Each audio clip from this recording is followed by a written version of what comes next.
Complex world का हम सब हिस्सा हैं, उसमें आपका हर काम कहीं ना कहीं पैसों और इससे रिलेटेड सवालों से जुड़ा होता है। स्टॉक मार्केट कैसे काम करता है, अपने एसेट्स को खरीदने या बेचने के लिए सबसे सही समय क्या होगा, रिटायर होने की एक सही उम्र क्या है, रिटायरमेंट के लिए पैसों की बचत कब से शुरू करनी चाहिए, इन जैसे कई और सवालों के बीच फंसकर हम एक सबसे इंपॉर्टेंट चीज भूल जाते हैं, और वो है इंसान और पैसे के बीच का रिश्ता। और यही रिश्ता हमारे पैसों से जुड़े सभी फैसलों पर सबसे ज्यादा असर करता है। कुकू एफएम बाइट्स का फर्स्ट मनी मंत्रा है, आपकी फाइनेंशियल अंडरस्टैंडिंग दूसरों से अलग हो सकती है क्योंकि ये आपके पर्सनल एक्सपीरियंस से जुड़ी हुई है। मॉर्गन हाउसल ने अपनी किताब साइकोलॉजी ऑफ मनी में इसी रिश्ते के बारे में डिटेल में चर्चा की है, और उनका फोकस इकोनॉमिक कॉन्सेप्ट्स जैसे इंटरेस्ट रेट, लोन या क्रेडिट पर ना होकर इंसान के बेसिक इमोशंस जैसे लालच, जलन और होप पर है। जी ऑफ मनी। मैंने अपने कॉलेज के साल लॉस एंजलिस के एक अच्छे होटल में सर्वेंट का काम करते हुए गुजारे थे।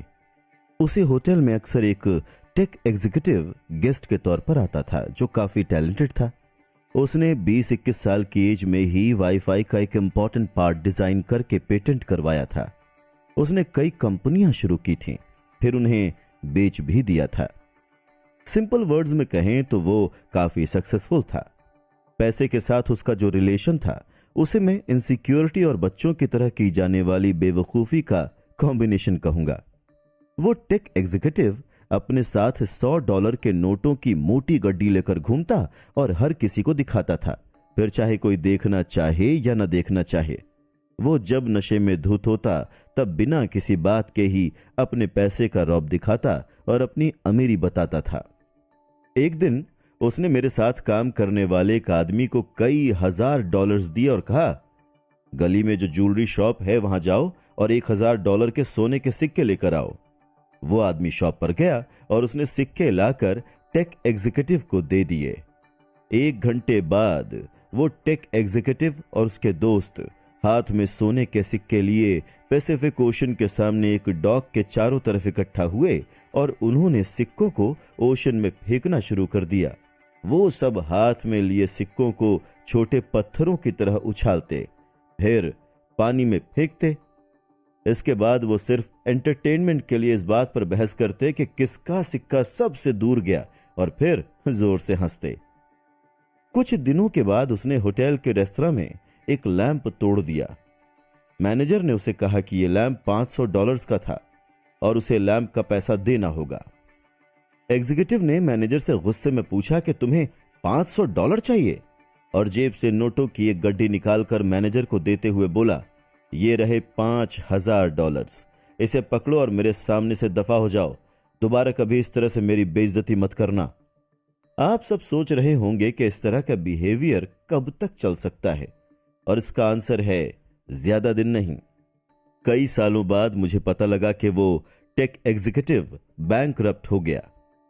यह किताब इस बारे में है कि आप पैसों के मामले में कितना अच्छा मैनेजमेंट करते हैं। यह इस चीज पर कम डिपेंड करता है कि आप कितने इंटेलिजेंट हैं और इस बात पर ज्यादा कि आपका बिहेवियर कैसा है। और जो इंटेलिजेंट है उन्हें भी अच्छा बिहेवियर सिखाना भी बहुत टफ काम है। एक टैलेंटेड इंसान जो अपनी फीलिंग्स और बिहेवियर पर कंट्रोल नहीं कर पाता, उसके केस में बहुत चांस है कि वो एक दिन फाइनेंशियल क्राइसिस से गुजरेगा, और उसके उलट जो फीलिंग्स और बिहेवियर पर कंट्रोल कर लेता है वो बहुत ही रेयर केस में फाइनेंशियल क्राइसिस से गुजरेगा। ऐसे में एक नॉर्मल इंसान जिसे फाइनेंशियल समझ ज्यादा नहीं है, ज्यादा टैलेंटेड नहीं है, वो भी अमीर हो सकता है।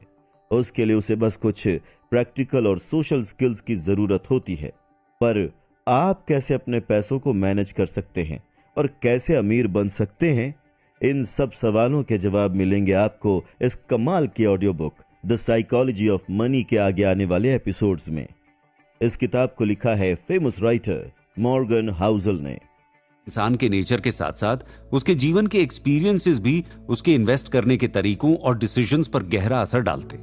आप जरा सोचिए कि भारत में हुए अलग अलग इकोनॉमिक क्राइसिस जैसे 1991 या 1980 के इकोनॉमिक क्राइसिस से क्या सभी लोग एक ही तरह से अफेक्ट हुए थे? क्या एक गांव में खेती करने वाले किसान और एक बड़े शहर में एमएनसी के सीईओ को इस इकोनॉमिक क्राइसिस ने एक ही तरह से अफेक्ट किया था? जवाब है बिल्कुल नहीं। इकोनॉमिक डिसीजंस जो एक बड़े लेवल पर लिए जाते हैं वो सभी लोगों को अलग अलग तरीके से और अलग अलग लेवल पर अफेक्ट करते हैं। इकोनॉमी को लेकर ये सभी एक्सपीरियंसेस लोगों को अलग अलग फाइनेंशियल डिसीजंस लेने पर मजबूर करते हैं।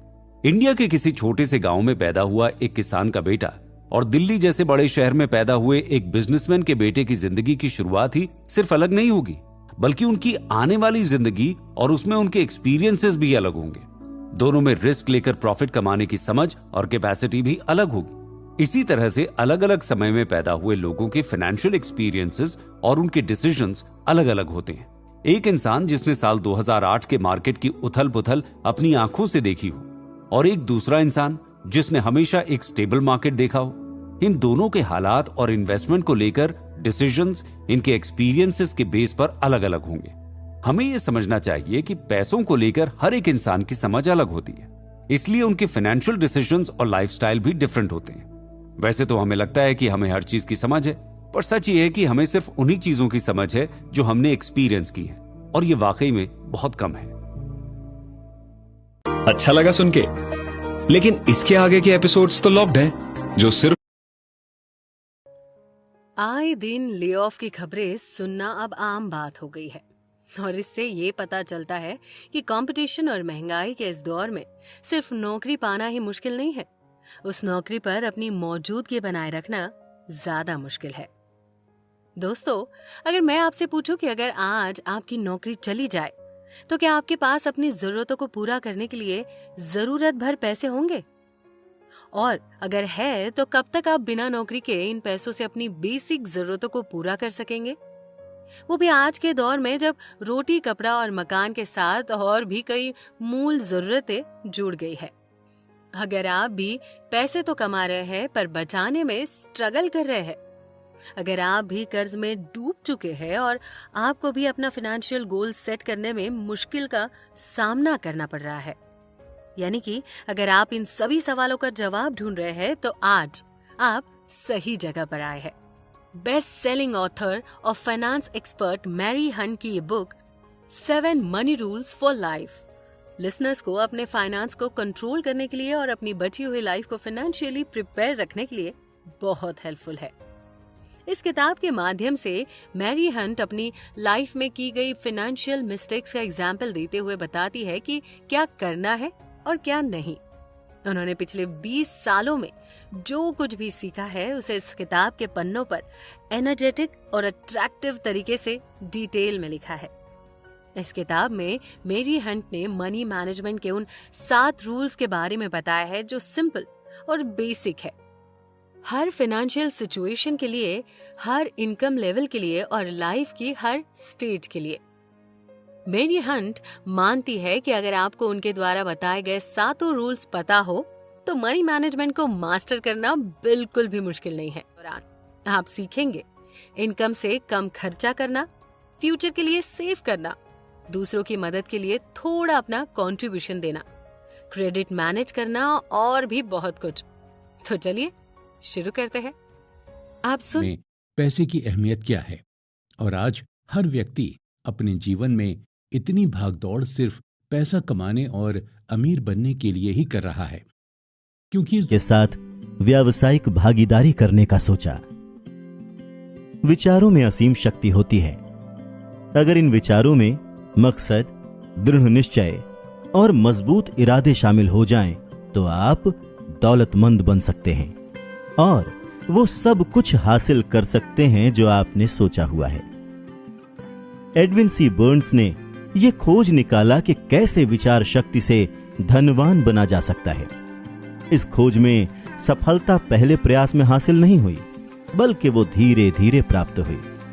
इस महान रहस्य की खोज की शुरुआत बर्न्स की उस चाहत से हुई जो उसे